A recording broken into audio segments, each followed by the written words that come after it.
পাখি এটা জিনদের খুব প্রিয় হওয়ার কারণে জিনেরা যে কোনো মুহূর্তে পাখির মধ্যে আকৃষ্ট হতে পারে, ফলশ্রুতিতে এটা আমার জন্য ক্ষতির কারণ হতে পারে। কিছু প্রকারের পাখি আছে যেগুলো জিনেরা দেখলে ভয় পায়। এর মধ্যে একটা হচ্ছে কবুতর। এই কবুতরটা জিনেরা দেখলে ভয় পায়, এটা বরকতের কারণ। আমরা বর্তমান সময়ে দেখতে পাচ্ছি অনেকেই পাখি লালন পালন করছে। এই পাখি লালন পালনের মধ্য দিয়ে জিন কি আমাদের প্রতি আকৃষ্ট হয়? পাখি লালন পালনের কোনো সুযোগ ইসলামে আছে কিনা, গুরুত্বপূর্ণ একটি বিষয়। পাখি লালন পালন এটি আমাদের দেশের এখন একটা ট্রেন্ডিং ইস্যু বলে আমি মনে করি।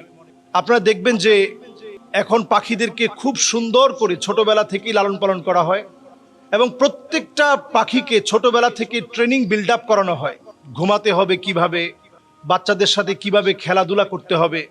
তো এই পাখিগুলো লালন পালন করা, এটার সুযোগ শরীয়তে আছে কিনা?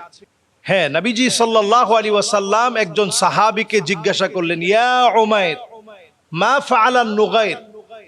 উমাইর রাদিয়াল্লাহু তাআলা আনহুর একটা ছোট্ট পাখি ছিল, নাম ছিল নুগাইর। তো নুগাইর নামক পাখিটা, তার ব্যাপারে নবীজি সাল্লাল্লাহু আলাইহি ওয়াসাল্লাম জানতে চাইলেন, ইয়া উমাইর মা ফাআলান নুগাইর, নুগাইর নামক পাখিটার খবর কি?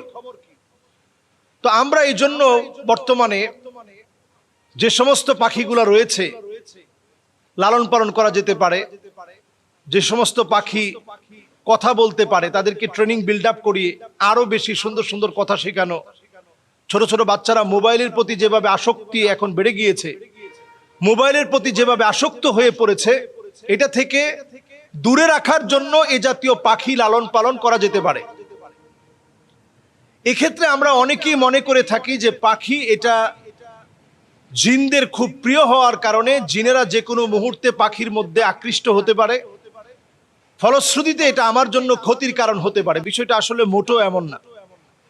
নবীজি সাল্লাল্লাহু আলাইহি সাল্লাম আমাদেরকে অনুমতি দিয়েছেন পাখি লালন পালন করার। তবে হ্যাঁ, যেই পাখিটা বনে সুন্দর তাকে বনে ছেড়ে রাখতে হবে। যেটা হয়তো আপনি আপনার ঘরের মধ্যে আপনি ছোটবেলা থেকে লালন পালন করেছেন, এখন বর্তমানে ডিম পাওয়া যায়, ডিম থেকে বাচ্চা ফুটানো থেকে শুরু করে লালন পালন যেগুলো একেবারে হ্যান্ড বিটিং এর মাধ্যমে আপনার হাত দিয়ে তাকে খাবার দিবেন, সেই খাবার গ্রহণ করবে, এমন পাখি আপনি লালন পালন করতে পারেন। শরীয়তের দৃষ্টিকোণে এটা নিষেধ না। এরপরে আসুন, জিনদের মধ্য থেকে কিছু প্রকারের পাখি আছে যেগুলো জিনেরা দেখলে ভয় পায়। এর মধ্যে একটা হচ্ছে কবুতর। এই কবুতরটা জিনেরা দেখলে ভয় পায়, এটা বরকতের কারণ।